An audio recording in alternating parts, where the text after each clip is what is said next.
جو آل محمد کی محبت میں دنیا سے گیا وہ سادہ نہیں گیا، وہ تو شہادت کی موت مرا ہے، تو شہید ہو کے دنیا سے گیا۔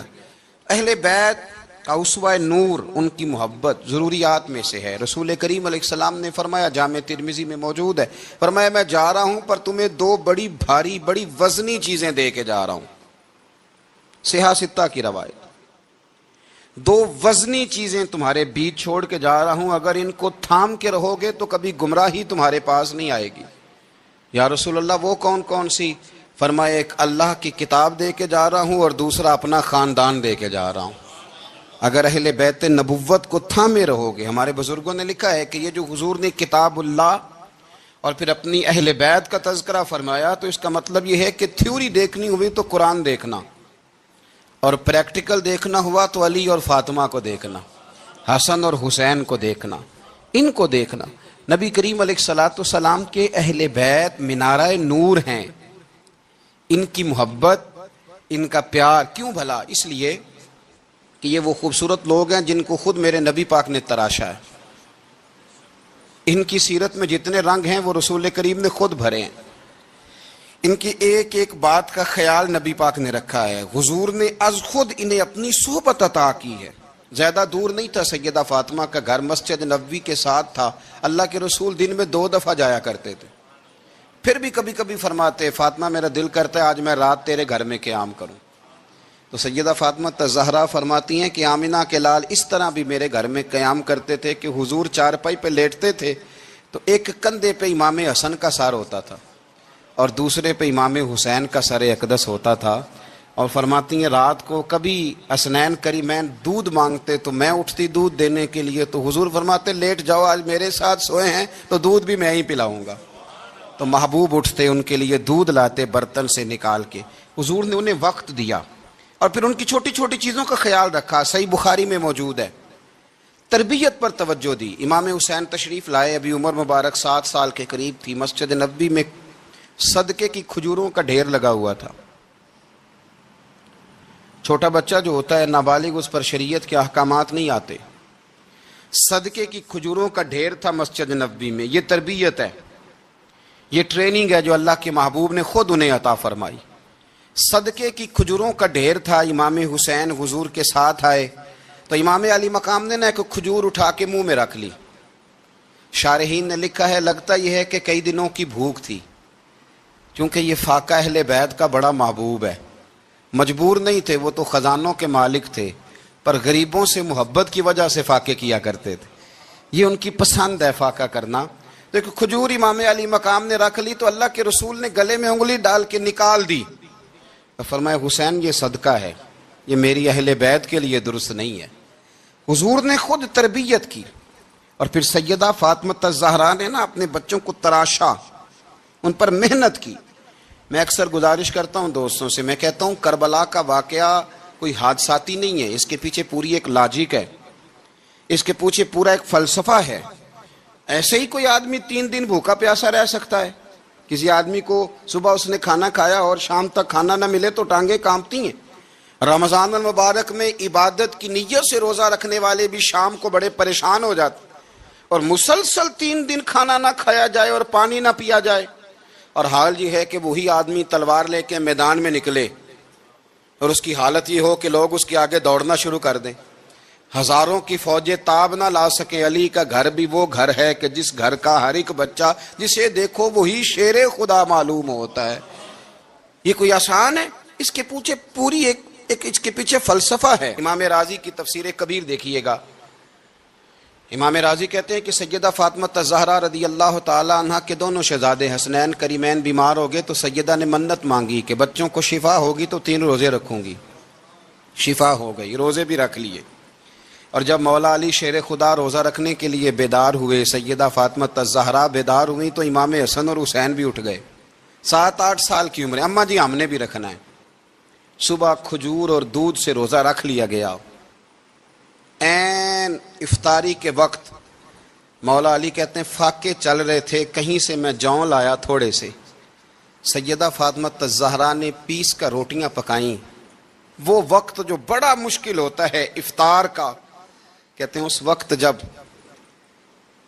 کھانے کے لیے بالکل ہاتھ آگے بڑھنے لگے اور امید تھی کہ ابھی سیدنا بلال اللہ اکبر کہیں گے تو روزہ کھلے گا، لیکن ابھی چند ہی منٹ رہتے تھے کہ دروازے پر ایک فقیر نے صدا دی. کہنے لگا سارے مدینے کے دروازے کھٹکھٹا آیا ہوں، قحط ہے، فاقہ ہے، اے رسول اللہ کے خاندان والو، میں یتیم ہوں. کسی نے بتایا ہے کہ اور کوئی دروازہ کھلے نہ کھلے، سیدہ کا دروازہ تیرے لیے ضرور کھلے گا. کیا یتیم کو روٹی ملے گی؟ تو حضرت مولا علی نے بچوں کی طرف دیکھا ہی تھا کہ امام حسن ساری روٹیاں جا کے دروازے پہ دے آئے. کھجور اور پانی سے افطار ہو گیا. صبح پھر کھجور اور دودھ سے روزہ رکھا. امام راضی کہتے ہیں عین وہ وقت جب افطار کا ٹائم آیا تو پھر دروازے پہ کسی نے صدا دی. کہا رسول اللہ کے خاندان والوں میں مسکین ہوں، رات سے روٹی کھائی ہے، نہ صبح کھا سکا نہ دوپہر. کسی نے بتایا ہے کہ اس دروازے سے خالی کوئی نہیں جاتا. امام حسن نے پھر سارا لنگر اٹھایا اور پھر جا کے دے دیا. تیسرا دن پھر ہوا. مجھے لگتا ہے جب افطار کا ٹائم آیا ہوگا نا تو یہ خود ہی سارے دروازے پہ دیکھتے ہوں گے، یہ کوئی آیا نہیں لینے والا ابھی تک. لگتا ہے کہ نظریں دروازے پہ تھیں. عین افطار کے وقت 3 روٹیاں جب جاؤں کی پک کے آئی تو ایک بھکاری نے صدا دی. کہنے لگا میں قیدی ہوں، آج ہی قید سے رہائی ملی ہے، پہلے دن کسی کے دروازے پہ صدا دی ہے روٹی ملے گی. امام حسن وہ کھانا دے کے واپس لوٹے. کھجور اور پانی سے افطار ہوا اور جیسے ہی مسجد نبوی میں تینوں باپ بیٹا نماز پڑھنے گئے تو مولا علی کہتے مجھے بتانا نہیں پڑا.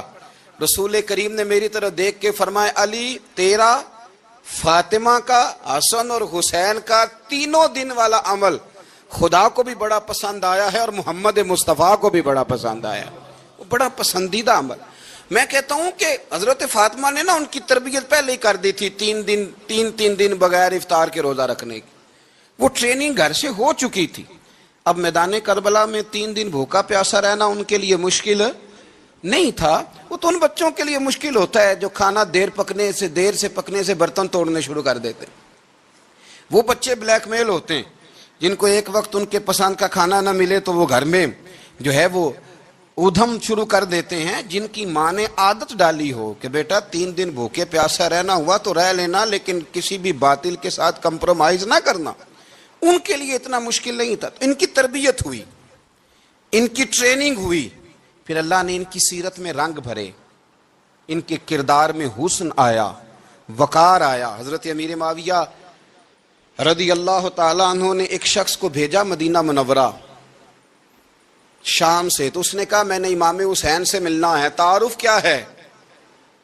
جناب امیر معاویہ فرمانے لگے مسجد نبوی میں جانا جس کے گرد لوگ سب سے زیادہ ادب سے بیٹھے ہوں اور جس کی باتیں سب سے زیادہ میٹھی ہوں اور جس کی نظریں سب سے زیادہ جھکی ہوں اور جس کے چہرے پر تمہیں سب سے زیادہ وقار نظر آئے وہی علی کے بیٹے حسین ہوں گے. جو سب سے زیادہ تمہیں وہاں ماحول کے اندر جو شخص نظر آئے پوچھنے کی ضرورت نہیں پڑے گی. وہ شخص کہتا میں مدینے آیا تو میں نے واقعی ایک شخص کو دیکھا، شہد کے گرد مکھیوں کا اتنا ہجوم نہیں ہوتا جتنا امام حسین کے گرد رسول اللہ کے غلاموں کا ہجوم تھا، لیکن نظریں جھکی ہوئی، باتیں میٹھی، لہجہ گداز لفظوں میں رانائی. اور لوگ کئی باتیں پوچھتے تو علی کے صاحبزادے ایک آدھ جملہ بولتے تو لگتا یہ کہ وہ جملہ سیدھا دل میں اترتا چلا جاتا ہے. امام علی مقام کے کردار میں نا کچھ باتیں بڑی زیادہ تھیں، بہت زیادہ تھیں، بڑا حسن تھا. ایک بات تو یہ تھی امام حسین رضی اللہ تعالیٰ عنہ کا علم و فضل بڑا کمال کا تھا. ایک دفعہ صحابہ میں مسئلہ بن گیا کہ بچہ پیدا ہوتا ہے تو اس کا وظیفہ کیسے لگانا ہے. امام حسین کا علم و فضل بتا رہا ہوں، علم و فضل. تو بات بڑی پیچیدہ ہو گئی. حضرت عبداللہ ابن زبیر کے پاس لوگ آئے، کہنے لگے کہ آپ بڑے صاحب علم و فضل ہیں، آپ نے حضور علیہ الصلوۃ والسلام کے ساتھ وقت گزارا ہے، تو مسئلے کو حل کریں کہ بچہ پیدا ہونے کے بعد حکومت اگر وظیفہ لگائے گی تو کب لگائے گی. جب بحث طول پکڑ گئی، مسئلہ حل نہیں ہوتا تھا، تو حضرت عبداللہ ابن زبیر کہنے لگے ہم سے نہیں حل ہوگا. ایک بندہ ہے جس کے سینے میں رسول اللہ صلی اللہ تعالی علیہ وسلم کے نور نبوت کا فیضان ہے، وہ یہ مسئلہ حل کریں گے. تو کہا وہ کون سے؟ آپ فرمانے لگے جب ہم سے مسائل حل نہیں ہوتے تو ہم ان کے علم سے فائدہ اٹھاتے ہیں. کہا کون ہے؟ کہا جناب امام حسین. تو لوگ حضرت امام حسین کے پاس گئے کہ حضرت یہ ایک مسئلہ الجھ گیا ہے کہ بچہ پیدا ہو تو وظیفہ کب لگانا ہے؟ فرمایا الجھنے والی بات ہی کوئی نہیں. پیدا ہونے کے بعد جب وہ پہلی دفعہ آواز نکالے تو اس کا وظیفہ لگا دو. اس کا مطلب یہ ہے کہ وہ دنیا میں آ گیا ہے, اس نے اپنے آنے کا اظہار کر دیا ہے, اعلان کر دیا ہے, اب اس کا وظیفہ لگا دو. تو اس پر پھر صحابہ کا اتفاق ہو گیا. امام حسین کے علم سے, فضل سے لوگ فیض اٹھاتے تھے. پھر اس کے ساتھ ساتھ امام حسین کا ذوق عبادت بڑا شاندار تھا, بڑا زبردست ذوق. علامہ جوزی نے لکھا ہے وکان الحسین رضی اللہ تعالی عنہ فاضلا کثیر الصوم والصلاۃ والحج والصدقۃ وافعال الخیر جمیعا. آپ فرماتے ہیں کہ امام حسین زیادہ نمازیں پڑھنے والے تھے, کثرت سے سجدے کرنے والے, کثرت سے روزے رکھنے والے, زیادہ حج کرنے والے, اور امام حسین صدقہ دینے والے اور نیکی کے کاموں میں شدت کرنے والے تھے. امام حسین کا جو ذوق عبادت تھا وہ اتنا شاندار تھا کہ آپ فرض نماز کے علاوہ روزانہ 100 رکعت نماز نفل ادا فرمایا کرتے. اور امام حسین فرماتے زندگی میں کبھی ایسا نہیں ہوا کہ 3 دن گزر گئے اور حسین کا قرآن پاک ختم نہ ہوا ہو. 25 حج کیے امام حسین نے مدینہ منورہ سے مکہ مکرمہ پیدل جا کے, 25 حج. اب تو نسبت والے لوگوں کو عبادت کی ضرورت نہیں نا, اللہ ماشاءاللہ کہتے ہیں نسبت بڑی ہے. بھئی جن کی نسبت اتنی خاص تھی کہ حضور نے فرمایا یہ فاطمہ کے نہیں میرے بیٹے ہیں, ان کا تو حال یہ ہے کہ فرض کے علاوہ 100 نفل, 3 دن سے پہلے ختم قرآن پاک, 25 حج فرمائے. تو کس نسبت کی بات کرتا ہے؟ یہ نسبتیں تو ہیں جو انسان کو عبادت کے قریب کرتی ہیں. لوگوں نے معیار ہی بدل دیا ہے. حضرت سیدنا امام حسین کی شہادت کے بعد حضرت عبداللہ ابن زبیر رضی اللہ تعالیٰ عنہ نے قاتلان حسین سے خطاب کیا اور فرمانے لگے اللہ کی قسم تم نے اس شخص کو شہید کیا ہے جو راتوں کو لمبے لمبے قیام کرتا تھا, اور تم نے اس شخص کو شہید کیا ہے جس سے میں دن میں جب بھی ملتا تھا تو وہ روزے سے ہوتا تھا. تم نے اس شخص کو شہید کیا جو قائم اللیل تھا, صائم الدہر تھا, اس شخص کو تم نے شہید کیا. آپ کو پتہ ہے کہ میدان کربلا میں جب 9 محرم کو ابن سعد نے امام حسین سے کہا کہ جنگ کرو اگر یزید کی بیعت نہیں کرنی, تو امام حسین نے فرمایا 1 رات کی مہلت دے دو, 1 رات کی مہلت دے دو. حضرت امام زین العابدین کہتے ہیں میں نے اپنے والد گرامی سے عرض کی کہ ابا جی آپ جہاد سے دور جانے والے تو ہیں نہیں, آپ تو جہاد سے پیار کرنے والے, اور یہ بھی پتہ ہے مجھے کہ یہ جنگ اب ہو کے رہے گی, تو 1 رات کی مہلت لینے کا معنی کیا ہے؟ بھئی کل بھی لڑنا ہے اور رات بھی لڑنا ہے, تو ابا جی 1 رات کی مہلت. تو سیدنا امام حسین رضی اللہ تعالیٰ عنہ فرمانے لگے بیٹا رات کی مہلت اس لیے لی ہے کہ میں آج رات کھل کے اپنے رب کی عبادت کر لوں, میں استغفار کر لوں, میں لمبے سجدے کروں. اور کہا زین العابدین تو جانتا ہے نا کہ مجھے نماز سے, تلاوت سے, دعا سے اور استغفار سے بڑا پیار ہے. نماز سے مجھے پیار ہے, دعا سے مجھے پیار ہے, استغفار سے مجھے پیار ہے. فرمایا بیٹا میں نے اس لیے نہیں کہ میں چاہتا ہوں 1 رات اور دنیا میں رہوں. تو امام زین العابدین فرماتے ہیں امام علی مقام نے سجدے پہلے بھی بڑے کیے, پر 9-10 کی درمیانی رات جو ان کے سجدے تھے وہ میں نے کبھی نہیں دیکھے. فرماتے ہیں تیمم کے ساتھ وہ رات کی جو عبادتوں کا رنگ تھا وہ میں نے کبھی نہیں دیکھا. امام علی مقام کا عبادت کا ذوق تھا, شوق تھا, لذت تھی. آپ یقین کریں ایسے ایسے عجیب بہانے ہم لوگوں کہتے ہیں میرا نماز میں دل نہیں لگتا, تو میں کہتا ہوں تیرا گپ شپ میں کس طرح لگتا ہے, تیرا موبائل پہ کیسے لگتا ہے بھائی؟ یہ تو بھائی ذوق کی بات ہے. امام حسین کہتے ہیں مجھے قرآن پاک سے پیار ہے, مجھے تلاوت سے پیار ہے, مجھے دعا سے پیار ہے, مجھے استغفار سے پیار. بھائی جس کو جس چیز سے پیار ہوگا دل لگ جائے گا. ہم نے کبھی پیار کیا ہی نہیں اس سے, جن چیزوں سے پیار ہے وہاں دل لگ جاتا ہے. یہ ایک بہانہ ہے, ورنہ کثرت سے عبادت کرنا, ذوق پیدا کرنا, یہ تو اہل اللہ کا طریقہ ہے. والذین یبیتون لربہم سجدا وقیاما, رب کے بندوں کی علامت یہ ہے کہ وہ راتیں سجدے اور قیام میں گزار دیتے ہیں. تو امام حسین کی سیرت کا کمال ہے کہ ذوق عبادت رکھتے تھے. دوسری بات جو امام علی مقام کی سیرت میں بڑی شاندار ہے وہ یہ ہے کہ سخی بڑے تھے. ایک قول سنانا ہے آپ کو امام حسین کا، اور خواہش میری یہ ہے کہ میرے حاضرین اور ناظرین اس قول کو رٹا لگا کے یاد کریں، اس قول کو انشاءاللہ۔ یہ قول جو امام حسین کا ہے نا جی، یہ جس دن مجھے ملا تھا نا تو میں نے بھی رٹا لگا کے یاد کیا تھا، اور میرے پاس جتنی ڈائریاں ہیں شاید میں نے سب میں لکھا ہے۔ امام علی مقام رضی اللہ تعالیٰ عنہ فرماتے تھے اللہ کی رضا کے لیے کسی شخص کی ایک حاجت پوری کر دینا 1 مہینہ مسجد میں اعتکاف کرنے سے زیادہ درجہ رکھتا ہے۔ ایک بندے کی ایک حاجت پوری کر دینا 1 مہینہ پورا مسجد میں اعتکاف کرنے سے زیادہ درجہ رکھتا ہے۔ خدا کے بندے تو ہیں ہزاروں اور بنوں میں پھرتے ہیں مارے مارے، میں اس کا بندہ بنوں گا جس کو خدا کے بندوں سے پیار ہوگا۔ کسی بندے کی ایک حاجت پوری کرنا 1 مہینہ اعتکاف میں بیٹھنے سے زیادہ افضل ہے۔ اسی لیے تو میرے حبیب کریم علیہ السلام نے فرمایا تو رب کے بندوں کی حاجتیں پوری کرنے میں لگ جا، رب تیری حاجتیں پوری فرما دے گا۔ تو امام علی مقام فرماتے تھے ایک حاجت کسی کی پوری کرو۔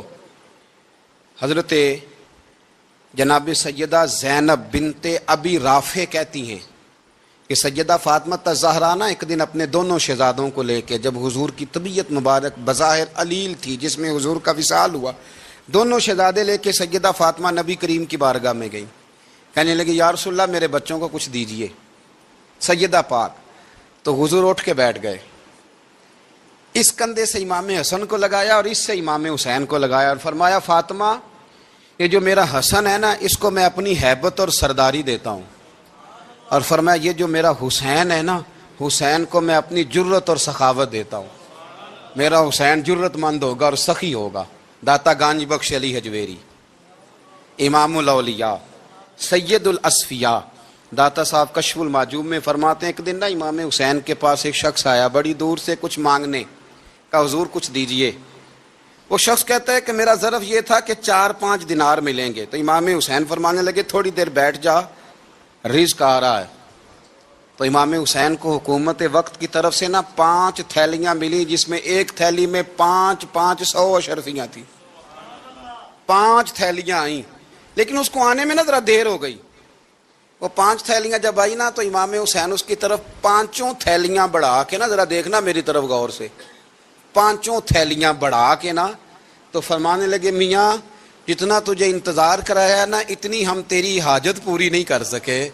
تو یہ نہ محسوس کرنا کہ حسین کے دروازے پہ بیٹھا بھی رہا ہوں تو ملا کیا ہے، یہ نہ محسوس کرنا۔ وہ شخص کہتا ہے جب میں نے وہ تھیلیاں کھولی اور پھر میری نظر امام حسین پہ پڑی تو میرے اندر سے آواز آئی اگر حسین ابن علی اتنے سخی ہیں تو محمد عربی کتنے سخی ہوں۔ اگر یہ معیار ان کا ہے، ان کا یہ معیار ہے، اور خود بھیک دیں خود ہی کہیں منگتے کا بھلا ہو، خود کہنے لگے جتنا انتظار کرایا ہے اتنی تیری مدد کر سکے۔ یہ سخاوت کا معیار تھا، یہ طریقہ تھا۔ ایک دفعہ سیدنا امام حسین رضی اللہ تعالیٰ عنہ کے گھر کے اندر نا 5000 دینار آئے، مسجد میں تھے، آپ کو 5000 دینار ملے تو امام زین العابدین کہتے ہیں کہ مسجد سے لے کر گھر آنے تک امام حسین نے 5 کے 5000 اللہ کے رستے میں خیرات کر دی۔ فرماتے میں نے کہا ابا جی 5 دینار کی گھر میں ضرورت تھی، مالاں والے سخی نہیں ہوندے تے سخیاں کل مال نہیں ہوندا، ایتھے اوتھے دوویں جہانی سخی کنگال نہیں ہوندا۔ کہا ابا جی 5 دینار کی گھر میں ضرورت تھی، تو کہتے ہیں مجھے فرمانے لگے بیٹا یہ جن کو میں نے دیا ہے نا یہ گھر کے لیے ہی دیا ہے، یہ گھر کے لیے ہی دیا ہے، جن کو دیا ہے تمہارا کیا خیال ہے یہ باہر خرچ ہوا ہے، یہ گھر کے لیے ہی ہے۔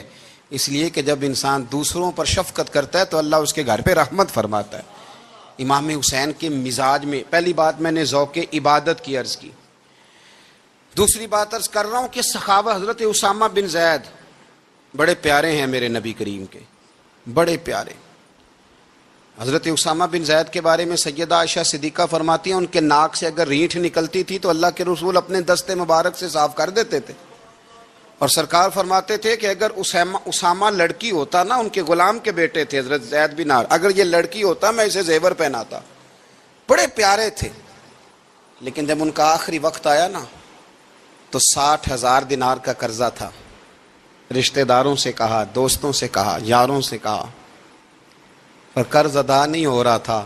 حضرت اسامہ بن زید کہتے ہیں بڑا پریشان تھا. جب حد ہو گئی نا تو حضرت اسامہ بن زید فرمانے لگے جاؤ کوئی حسین ابن علی کو خبر کرو، ان سے کہو میں نا غلام ہوں آپ کے نانا کا، اور مقروض دنیا سے چلا گیا تو کیا بنے گا. امام حسین کو خبر ملی تو دوڑے آئے. لاجپال اس پیر کو نہیں کہتے جو تگڑا نذرانہ لے کے تو ماتھا چوم لے. لاجپال تو اس کو کہتے ہیں کہ جب ضرورت پڑے تو وہ سر پہ موجود ہو. حضرت سیدنا امام حسین تشریف لائے تو جناب اسامہ بن زید رو پڑے. کہنے لگے حضور میں نے نا غلامی کی ہے آپ کے نانا کی، اور اس غلامی پہ ناز ہے. اب 60,000 دینار کا قرضہ لے کے دنیا سے جاؤں گا تو میری قبر پہ بوجھ رہے گا. امام حسین خادم کو بھی کہہ سکتے تھے جاؤ گھر پیسے پڑے ہیں لے آؤ. امام حسین خود گئے، چادر اوڑھ کے تو اس کی اوٹ میں بکل میں 60,000 دینار چھپا کے لائے اور جناب اسامہ بن زید کے سامنے رکھ کے کہنے لگے اسامہ یار پیسے رات کو ہی آئے تھے، میں سوچ رہا تھا مجھے تو ضرورت نہیں، اللہ نے کس کا نصیب میرے گھر میں بھیج دیا ہے، مجھے تو حاجت ہی نہیں تھی، اب پتہ چلا پیسے تیرے تھے، اللہ نے حسین کی ڈیوٹی لگائی ہے کہ جا کے دے آ. حضرت اسامہ بن زید رو پڑے، فرمانے لگے اللہ آپ کو بہترین صلہ عطا فرمائے. یہ معیار تھا. اور پھر تیسری بات یہ کہ دل کے بڑے صاف تھے. دل بدستاور کے حج اکبر است، از ہزاراں کعبہ یک دل بہتر است. شیخ سعدی کہتے ہیں کہ درویش کہتے ہیں کہ کسی کا دل رکھ لینا نا، دل راضی کر دینا کعبے کا 1000 بار حج کرنے سے بہتر ہے. دل بدستاور کے حج اکبر است، کسی کا دل راضی کرنا حج اکبر ہے. امام بڑا ہی پیار کرتے تھے. گھوڑے پہ جا رہے تھے، کچھ فقیر غریب لوگ بیٹھ کے روٹی کھا رہے تھے. کہاں رہے تھے؟ سڑک کے کنارے. تو امام زین العابدین فرماتے ہیں کہ جب امام حسین گزرے تو انہوں نے آواز دی حضور دل کرتا ہے ہمارے ساتھ بیٹھ کے روٹی کھائیں. کائنات کے مالک و مختار کے نواسے اور دنیا کے سب سے بڑے شہزادے گھوڑے سے اترے اور غریبوں کے ساتھ سڑک پہ بیٹھ گئے، روٹی کھانے لگے اور دیر تک کھاتے رہے. اور جب فارغ ہو گئے تو فرمانے لگے کھانے کی ضرورت بھی نہیں تھی، حاجت بھی نہیں تھی، اور تم نے آواز دی تو دل رکھنے کو بیٹھ گیا تھا، اگر اجازت دے تو چلا جاؤں. یہ مزاج تھا، یہ طبیعت تھی. آپ کے ایک بھائی ہیں چھوٹے، حضرت محمد بن حنفیہ نام ہے، حضرت مولا علی شیر خدا رضی اللہ تعالیٰ عنہ کی دوسری بیوی سے. ایک دن حضرت امام حسین ان کے گھر میں بیٹھے تھے تو کسی بات میں نا اختلاف رائے ہو گیا، تو امام علی مقام ناراض ہو گئے، فرمایا آج کے بعد تیرے گھر نہیں آؤں گا. رومال اٹھایا چلے گئے. لوگوں نے حضرت محمد بن حنفیہ رضی اللہ تعالیٰ عنہ سے کہا حسین تو ناراض ہو گئے، کبھی نہیں آئیں گے. آپ فرمانے لگے بھائی تمہارا ہے کہ میرا؟ جی بھائی تو آپ کے ہیں. فرمایا اگر کہو تو چند منٹوں میں حسین واپس آئے.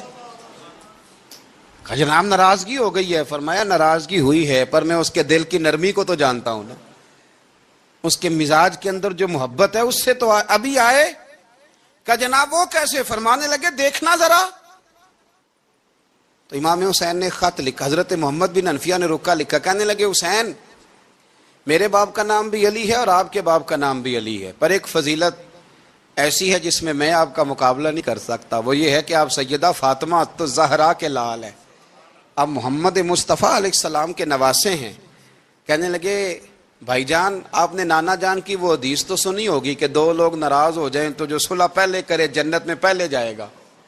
فرمانے لگے دل میرا کر رہا تھا کہ پہلے صلح کر لوں، لیکن پھر بڑے بھائی کو پشت کروں گا جنت میں جاتے ہوئے، یہ بھی تو بے ادبی ہے نا. اب خط میں نے لکھ دیا ہے، آپ کا جو ارادہ ہو. امام حسین نے خط پڑھا تو آنکھوں میں آنسو آ گئے.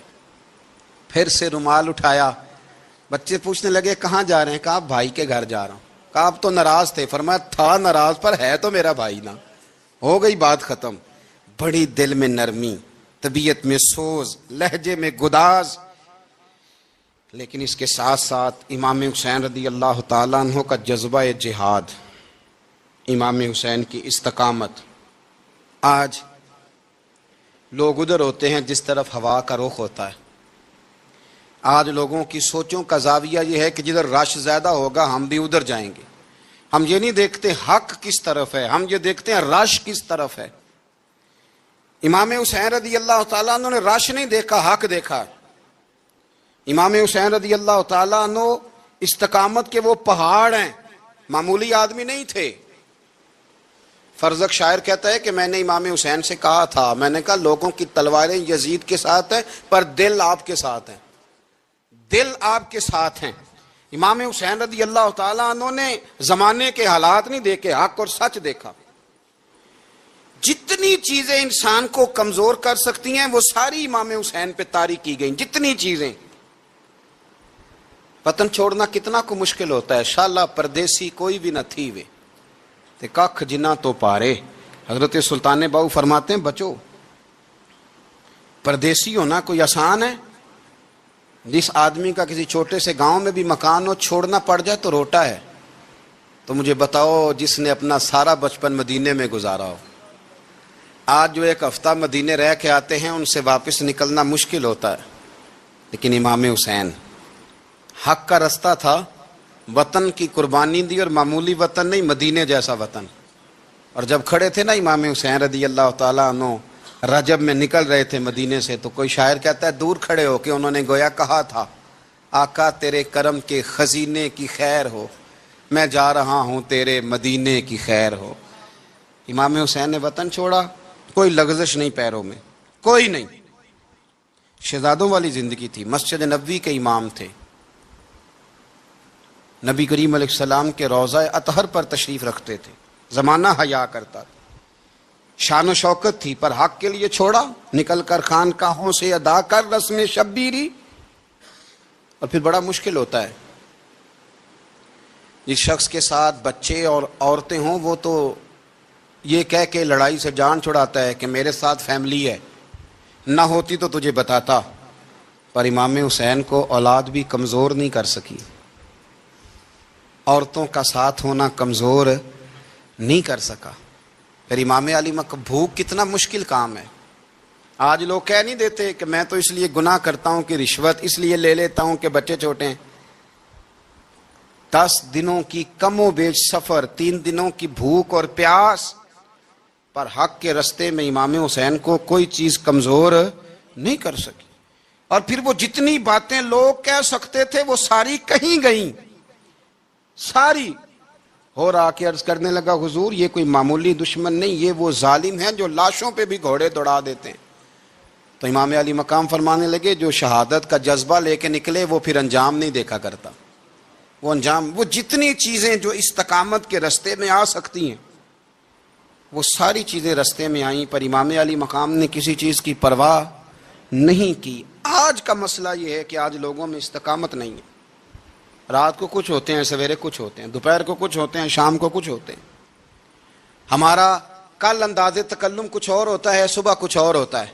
امام علی مقام میدان میں رہے، ایک میت گھر میں ہو جائے تو کئی دنوں تک آنکھ کھلتی نہیں، ہوش رہتا نہیں۔ سب سے زیادہ مصائب امام حسین نے دیکھے، سب سے زیادہ۔